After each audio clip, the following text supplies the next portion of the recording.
नमस्कार दोस्तों, कैसे हैं आप सब।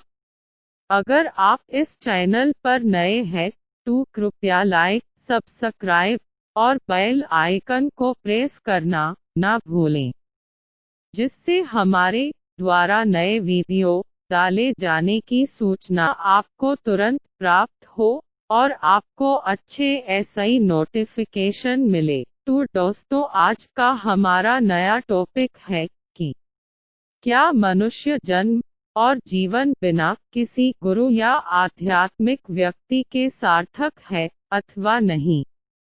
दोस्तों, कुछ बिंदु हम यहाँ प्रेजेंट करते हैं हमारे टॉपिक को अच्छी प्रकार ऐसे ही समझने के लिए। प्रथम है हमारा वैज्ञानिक आधार, द्वितीय है भौतिक समाज और जीवन, तृतीय है हमारी आत्मा का भोजन, चतुर्थ है हमारे उत्कृष्ट जीवन का रास्ता, पंचम है उच्च स्तरीय चेतना का विकास, षष्ठम है उच्च स्तरीय शरीर का विकास, सप्तम है ईश्वरी चेतना का जीवन, अष्टम है गुरु की कृपा और व्यवहारिक जीवन, नवम है आध्यात्मिक ग्रंथों का पाठन और स्वयंभू जीवन, दशम है भगवान और शैतान और एकादश है अनंत ब्रह्मांड और बहु ब्रह्मांडीय अस्तित्व। तो दोस्तों, क्रमशः इन बिंदुओं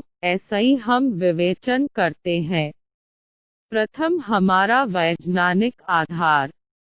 दोस्तों, हम भौतिक जीवन में पंचभूत अस्तित्व का शरीर, जो कि भौतिक शरीर है, लेकर जीवन यापन कर रहे हैं। हम पृथ्वी ग्रह के वासी हैं, इसलिए हमारा शारीरिक संगठन पंच तत्वों ऐसे ही मिलकर बना है। आप सभी को इस बात की अनुभूति होगी, जो कि है जल, पृथ्वी, वायु, आकाश और अग्नि। दोस्तों, जो जिज्ञासु मन है उन्हें परग्रही जीवों की चेतना का भी अनुभव होता है, जो कि बहुत उत्कृष्ट आध्यात्मिक अस्तित्व वाले होते हैं, लेकिन उनका भौतिक शरीर बहुत ही सूक्ष्म और उच्च स्तरीय वैज्ञानिक आयामों को लेकर प्रतीत होता है। द्वितीय बिंदु है हमारे भौतिक समाज और जीवन ऐसे ही संबंधित। दोस्तों, ऐसा कहा जाता है कि मनुष्य एक सामाजिक क्रिएचर है, जो कि बहुत विशिष्ट शरीर लेकर इस मृत्युलोक अथवा पृथ्वी लोक पर विचरण करता है, जो कि अनंत ब्रह्मांडीय चेतना को अपने अंदर प्रज्वलित करने के उद्देश्य ऐसे ही पैदा हुआ है। लेकिन हमारी शुद्ध चेतना, जो कि कई वर्षों ऐसे ही मलिनता लिए हुए है, हमें आध्यात्मिक होने ऐसे ही रोकती है। अतः हमारा समाज अगर बहुतायत दृष्टि ऐसे ही देखा जाए तो भौतिक समाज है और आध्यात्मिक अथवा उच्च स्तरीय शरीरों को हमारे चेतना ऐसे ही दूर करने का प्रयास करता है। हमें हमारे दैनिक जीवन में भौतिक सामाजिक नियमों का पालन करना पड़ता है, जो कि हमारी अधिक उन्नति के लिए फाउंडेशन अथवा आधारभूत स्तंभ का काम करता है। तृतीय बिंदु को लेते हैं, जो कि है हमारी आत्मा का भोजन। दोस्तों, हमारे भौतिक शरीर को चलायमान करने वाले तत्व को आत्मा कहा जाता है, जो कि अनंत अस्तित्व लिए हुए है और अनंत ब्रह्मांड की चेतना को प्राप्त करना हमारी आत्मा का उद्देश्य है। अतः हम यह कह सकते हैं कि भौतिक पदार्थ ऐसे ही परे आध्यात्मिक उन्नति को प्राप्त करना हमारी आत्मा का उद्देश्य है। जब हम ध्यान करते हैं तो हमारे प्राणिक शरीर को ऊर्जा प्राप्त होती है और कुछ समय तक लगातार किया हुआ ध्यान हमें अंदर ऐसे ही प्रज्वलित कर देता है और हमारे दिन प्रतिदिन के सभी कार्यों को बिना किसी रुकावट के करने में सहायता प्रदान करता है। अतः आध्यात्मिक उन्नति के उद्देश्यों को प्राप्त करने के लिए किया जाने वाला सभी कार्य आत्मा का भोजन है। चतुर्थ बिंदु है हमारे उत्कृष्ट जीवन का रास्ता। दोस्तों, हम अपने समाज में देखते हैं कि बहुत ही निम्नतम से लेकर बहुत ही उच्चतम प्रकार के मानव शरीर है।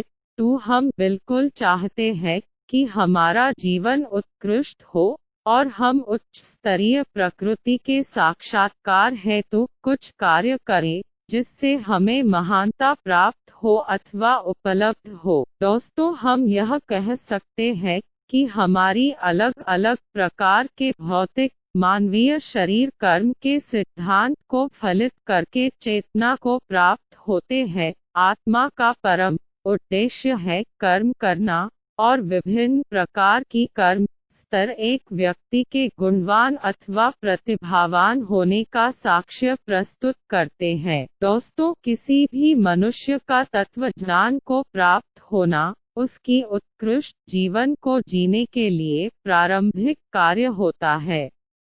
हमारा पंचम बिंदु है उस स्तरीय चेतना का विकास। दोस्तों, हमारे मानव शरीर का परम उद्देश्य उच्चतम ऐसी उच्चतम चेतना को प्राप्त करके हमें मोक्ष को प्राप्त करना है और मोक्ष को प्राप्त करने ऐसे पहले भी कई पुरुषार्थ है जिन्हें निभाना होता है। अतः आध्यात्मिक दृष्टि ऐसे देखा जाए तो उच्च स्तरीय चेतना का विकास हमारे द्वारा अधिक पुरुषार्थ करने के द्वारा प्राप्त होता है। पुरुषार्थ हेतु हमें विभिन्न सामाजिक और आध्यात्मिक नियमों का पालन करना होता है, जैसे कि हमारे द्वारा अन्य जीवों के प्रति करुणा और दया दिखाना, हमारे द्वारा अन्य जीवन को सेवा प्रदान करना और स्वयं उच्च स्तरीय जीवन यापन करते हुए सभी ऐसे मधुर संबंध बनाना। हमारा छठा बिंदु है उच्च स्तरीय शरीर का विकास। दोस्तों, आध्यात्मिक संश्लेषण विश्लेषण करने पर हमें प्राप्त होता है कि हमारा भौतिक शरीर, मानसिक शरीर, भावनात्मक शरीर, आध्यात्मिक शरीर और कई प्रकार के उच्चतम शरीर हमें आध्यात्मिक साधना के दौरान प्राप्त होते हैं। हमारे समाज में हम देखते हैं कि हम 0 से लेकर 100% तक की चेतना वाले लोगों का अस्तित्व है, जिसमें वे अपने जीवन यापन और जीवन निर्वाह के लिए साधनाएं करते हैं और उत्कृष्ट जीवन को प्राप्त करने के लिए पुरुषार्थी बनते हैं। दोस्तों, हमारा सप्तम बिंदु है ईश्वरीय चेतना का जीवन। ऐसा कहा जाता है कि गुरु गोविंद दो खड़े काके लागू पाए, बलिहारी गुरु देव की जो गोविंद दियो मिलाए। हमारे समाज में बहुत ऐसे आध्यात्मिक व्यक्तित्व वाले इंसान हैं जो हमें ईश्वरीय साक्षात्कार को प्राप्त होने हेतु प्रयासरत है। किसी भी व्यक्ति के संघर्ष अथवा कर्म क्षेत्र के किसी बिंदु के बाद उसका साक्षात्कार अपने गुरु जी के साथ होता है और वह अपने आत्मिक साक्षात्कार व दैवीय साक्षात्कार को प्राप्त करने हेतु उद्यत होता है। किसी भी चेतना वाले व्यक्ति को ईश्वरीय चेतना के समान बनाया जा सकता है, क्योंकि ईश्वरीय गुणों को अपनाकर आत्मा का अस्तित्व परमात्मा रूपी हो जाता है। हमारे आध्यात्मिक ग्रंथ इसका सबूत है कि प्रत्येक 0 से लेकर 100% तक की जीवात्मा है संघर्षरत होकर आध्यात्मिकता को प्राप्त करते हुए परमात्मा में विलीन होने के हेतु प्रयासरत होती है। दोस्तों, हमारा अष्टम बिंदु है गुरु की कृपा और व्यवहारिक जीवन।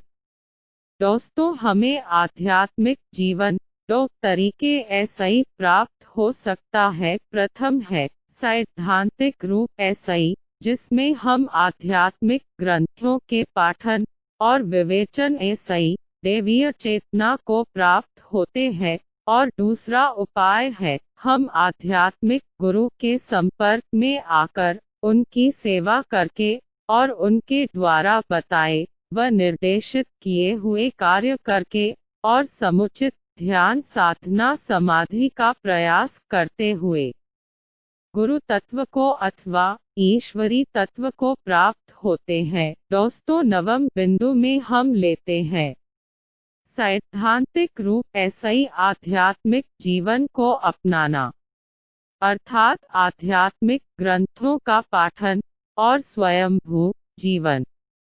दोस्तों, हमारे समाज में कई व्यक्ति स्वयं निर्मित होते हैं, अर्थात वे स्वयं पुरुषार्थ करके स्वयं के जीवन को प्रकाशमय बनाते हैं। तो उन्हीं की विवेचना यहाँ कर रहे हैं। हमारे आध्यात्मिक समाज में प्रचुर मात्रा में ग्रंथ मौजूद है, जिनका पठन पाठन विवेचन करके हम आध्यात्मिक गति को प्राप्त होते हैं। विभिन्न मत है, जिनमें प्रत्येक अवसर पर प्रत्येक दिन में हमारे ग्रंथों को उचित रूप ऐसे ही पढ़ना और उनके द्वारा मार्गदर्शक नियमों का पालन करना श्रेष्ठ जीवन को प्राप्त होने के लिए आवश्यक होता है। दोस्तों, हमारा दशम बिंदु है भगवान और शैतान। क्योंकि हम देख सकते हैं कि सभी सत्ता एक ईश्वरीय कृपा ऐसे ही संचालित है, अर्थात भगवान और शैतान किसी एक परम ईश्वर के द्वारा संचालित होता है। फिर भी मनुष्यता को स्वतंत्र इच्छा दी जाती है, जिसमें वह नकारात्मक और सकारात्मक दोनों प्रकार के जीवन को प्राप्त करने हेतु अपने प्रयासों को व्यवस्थित करता है। जब नकारात्मक व्यक्ति अपनी नकारात्मकता की प्रकाष्ठा पर होता है, तो ऐसे व्यक्तियों द्वारा हमारे समाज में अनेक प्रकार के कठिनाइयों का जन्म होता है एवं बुरा प्रभाव पड़ता है, जिसके नाश हेतु भगवान को स्वयं अवतार लेना होता है। सृष्टि की शुरुआत ऐसा ही ऐसा है कि हम में आसुरी और दैवीय गुण है और यह दोनों परस्पर विरोधी है। अतः हम यहाँ विवेचन कर सकते हैं कि इन दोनों पक्षों के मध्य युद्ध होता है और जीवन सकारात्मक और नकारात्मक की तरह प्रभावित होता है और इसे द्वैत का सिद्धांत कहते हैं। दोस्तों, हमारा एकादश बिंदु है अनंत ब्रह्मांड और बहुब्रह्मांडीय अस्तित्व। दोस्तों, जो लोग भौतिकी के सिद्धांतों ऐसे ही प्रभावित होते हैं और जो दार्शनिकता के लिए उद्धत होते हैं एवं प्रयासरत होते हैं, वे किसी सुदृढ़ एवं असीमित अवस्था को प्राप्त करने हेतु बहुब्रह्मांडीय जीवन जीने को उत्सुक होते हैं। इसमें ऐसा होता है कि हमारे द्वारा इस ब्रह्मांड में हमारे कई प्रतिरूप हैं, जो भिन्न भिन्न प्रकार के कार्मिक स्वतंत्रता को प्राप्त होते हैं। जैसे कोई व्यक्ति संगीतज्ञ है, तो दूसरे मल्टीवर्स में वह क्रिकेटर या राजनीतिक व्यक्तित्व अथवा अन्य सिविल सर्विस में कार्यरत व्यक्ति हो सकता है। बहुब्रह्मांडीय अस्तित्व ऐसा ही आशय यह है कि हमारे दिन प्रतिदिन के स्वतंत्र निर्णय किस दिशा में जा रहे हैं, वह सभी विश्लेषित किए हुए ज्योतिषी नियमों ऐसे ही प्रभावित अस्तित्व को प्राप्त होते हैं। तो दोस्तों, कैसा लगा आपको यह वीडियो? हमें कमेंट करके ज़रूर बताएं और अभी तक आपने लाइक बटन नहीं प्रेस किया और सब्सक्राइब नहीं किया तो तुरंत कीजिए एवं बेल आइकन को प्रेस करके हमारे चैनल को आपके पसंदीदा चैनल में सम्मिलित कीजिए। धन्यवाद। आपका आने वाला समय शुभ हो।